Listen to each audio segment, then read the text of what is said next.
Tak čau lidičky, my teďka budeme dělat misi krátkou, tak nás pěkně sledujte, jak se to dělá. Hodem, jeď.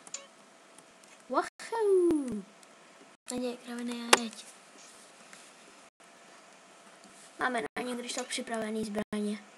Sice nevím, jestli se smí v té misi používat, ale myslím si, že ne, takže ji radši používat nebudu. Když tak jenom nůž. Nožík mi bude na nic, když jedu tím kolem. Fuj, prší. Nesnáším, když prší. Jo, už po nás jdou. Takže nemusíme vlastně jet, aniž by nás zabil tihleti v tom autě. V tom růžovém pick-upu. Správně.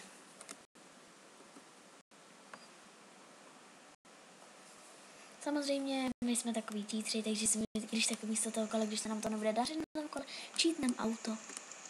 Se nesmí. Neřeš. Když tak cheatnem život jenom. Snad je to takhle dobře. Jo. To jo. Prší. Myslím, že je to takhle. Ne? Jo. Pamatuju si to. Nevím kam.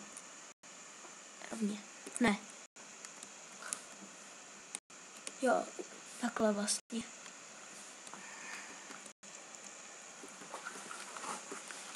Ty jo, proč musíme jít takový hrozný počasí? Jo, no. Na chladnem. Máme jenom tílko. No, že jo. Vždycky tady na konci začnou jako mi utíkat.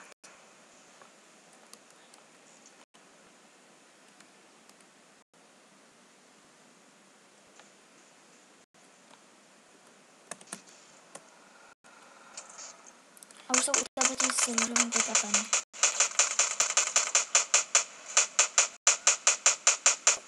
Co jedem? No, jeď, už jsou u tebe. Ko nemusíš strhat.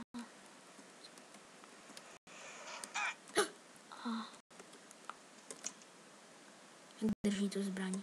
Jedem. No, než tě dohoní, je v růžovém pick-upu. Tě už mě nedohoní nikdy.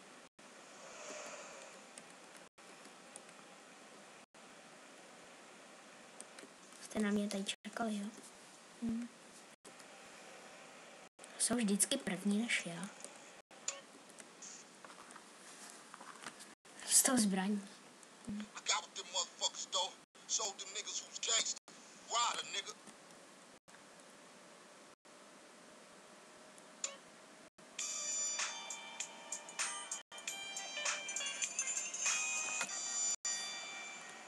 Máme už respekt. No trošku. Kde máš respekt? Jo, tam. Jo, prostě. No jo, jsme v domě, no jo. Savenem se, když tak. Vůbec se nám nezlepšil ten respekt. No jo, no, bohužel takhle to je. Tak, to neřešte a my teda jdem. Tak čoky.